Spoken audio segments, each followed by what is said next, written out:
Hi guys, I am यश यादव और हम अपनी जो सीरीज लेके चल रहे हैं आइडम्स एंड फ्रेजेस की सीरीज है हमारा। और हम स्टार्ट करते हैं क्योंकि हमारे बच्चों का एग्जाम काफ़ी क्या कहते हैं नज़दीक है। सेवेंथ दिसंबर को एग्ज़ाम है हमारे बच्चों का। तो हमारे 70 वर्ड्स जो हैं वो हमारे क्लियर हो चुके हैं। अब इससे आगे क्या करने वाले हैं, हम नेक्स्ट वर्ड करने वाले हैं। और हमारा इसके आगे जो वर्ड है वो है 71। कौन सा वर्ड है भाई? 70 वर्ड। और 71 जो हमारा वर्ड है वो है fish and fish and troubled waters. क्या है भाई? Fish and troubled waters. Clear हुआ? हमारा नेक्स्ट वर्ड क्या है? Fish and troubled waters. और जो ये वर्ड है इसका हिंदी मीनिंग होता है कि अन्य के कष्ट से क्या उठाना? लाभ उठाना। क्या उठाना? अन्य के कष्ट से लाभ उठाना। क्लियर हुआ भाई? अन्य के कष्ट से, अन्य के कष्ट से लाभ उठाना, अन्य के कष्ट से लाभ उठाना। इसका इंग्लिश मीनिंग होगा वो होगा to make profit, to make profit while others are in trouble, others are in trouble। ठीक है, इसका मीनिंग क्या हुआ? To make profit while others are in trouble। इसके बाद हम अपना नेक्स्ट वर्ड जो लेके चलेंगे और वो हमारा नेक्स्ट वर्ड है 72 वर्ड होगा हमारा। और वो 72 जो वर्ड है वो है हमारा फॉर गुड। क्या है भाई? For good. बड़ा अच्छा, ठीक है, वर्ड है ये फॉर गुड। और फॉर गुड जो होता है वो होता है एक्चुअली में हमेशा के लिए। फॉर गुड क्या होता है भाई? हमेशा के लिए। फॉर गुड क्या होता है? हमेशा के लिए। क्लियर हुआ? क्या होगा फॉर गुड? हमेशा के लिए। या इसका इंग्लिश मीनिंग की अगर हम बात करेंगे तो वो क्या हो जाएगा? For ever. क्या हो जाएगा? For ever. क्या हो जाएगा भाई? For ever. क्लियर हो रहा है? नेक्स्ट वर्ड है जो हमारा 73 वर्ड है जो हम करने वाले हैं। और 73 वर्ड है हमारा गेट रिड ऑफ। क्या है भाई? Get rid of. ये मैंने आपको जो सिनोनिम्स हैं उसमें भी पढ़ाया है। Get rid of. और गेट रिड ऑफ क्या होता है भाई? छुटकारा पाना। क्या होता है गेट रिड ऑफ? छुटकारा पाना। क्या होता है भाई? गेट रिड ऑफ होता है छुटकारा पाना। क्लियर हुआ? यानी कि टू बी फ्री। क्या होना? To be free. क्या होता है भाई? Get rid of. इसके बाद हमारा 74th वर्ड है। और जो हमारा 74th वर्ड है वो है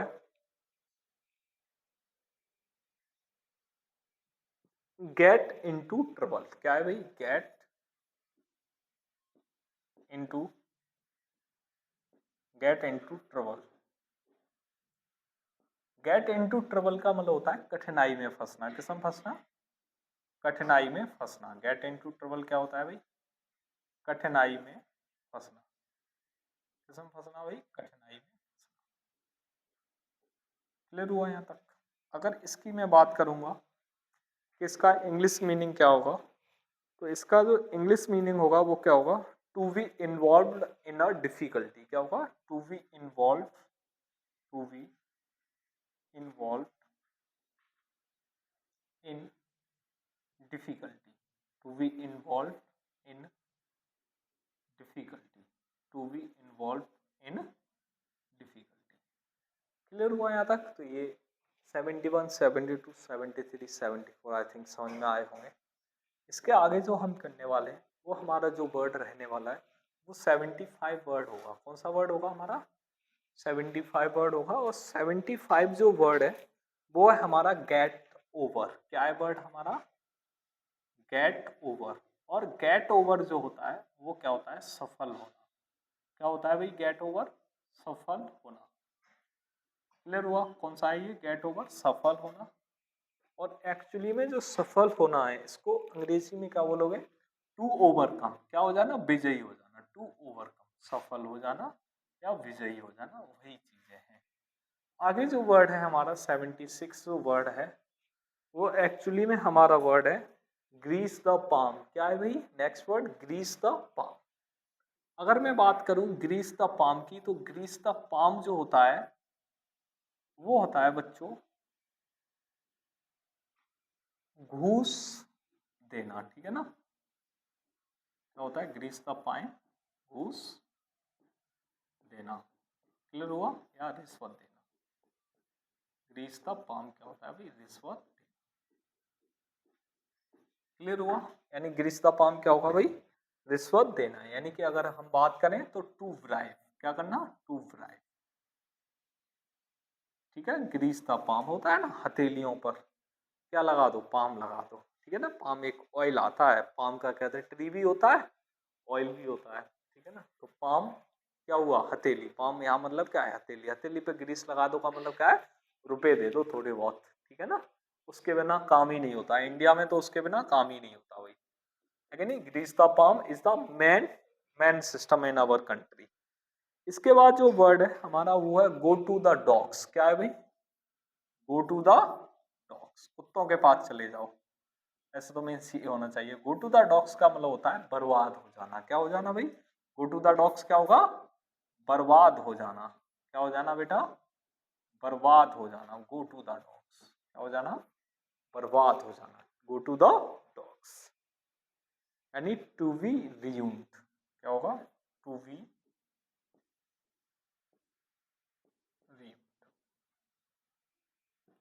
आगे वर्ड है हमारा 78 जो वर्ड है हमारा, और वो वर्ड हमारा है ग्रिड अप द लॉइंस। क्या है, ग्रिड अप द लॉइंस। ये रहता है क्या कहते हैं, तैयार रहना। क्या रहता है, तैयार रहना या कटिबद्ध होना, तैयार रहना हो, तैयार रहना या कटिबद्ध होना,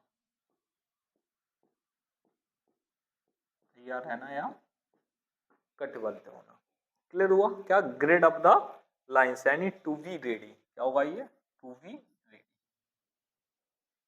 टू बी रेडी, क्लियर हुआ यहाँ तक। अब आगे हम और भी बढ़ते हैं अपने। अब हम करने वाले हैं 79th वर्ड। कौन सा वर्ड करने वाले हैं बेटा, 79th वर्ड।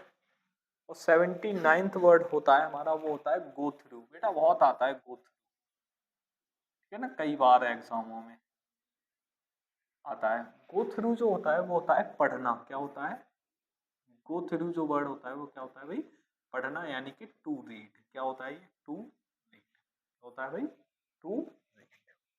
आगे जो वर्ड हमारा है वो वर्ड है हमारा 80, और 80वां जो वर्ड है वो है go to rack and review. Go to rack, go to rack and review, ये हमारा नेक्स्ट वर्ड है, go to rack and review, go to rack and review. इसका मतलब होता है भाई नष्ट होना। क्या होता है, नष्ट होना। क्या होता है, नष्ट होना। Go to rack and review क्या होता है भाई, नष्ट होना। अगर हम इसकी बात करें तो ये क्या होगा, टू गो टू डेस्ट्रक्शन। इसका जो इंग्लिश मीनिंग होगा तो वो क्या होगा, टू गो टू डेस्ट्रक्शन, बर्बादी के रास्ते पे चले जाना या नष्ट हो जाना, क्लियर हुआ। तो आई थिंक ये 80 वर्ड्स हमारे कंप्लीट हो चुके हैं, सबको समझ में आई होंगी चीजें। इन्हें आपको प्यारे बच्चों क्या करना है, इन्हें लर्न करना है। जितने भी वर्ड तुम्हें बताए जा रहे हैं वो बड़ी अच्छी तरीके के साथ तुम्हें क्या करने हैं, लर्न करने हैं। और 7 तारीख के एग्जाम में आप देखोगे कि हमारे पढ़ाए हुए कितने वर्ड्स आपके एग्जाम में आपको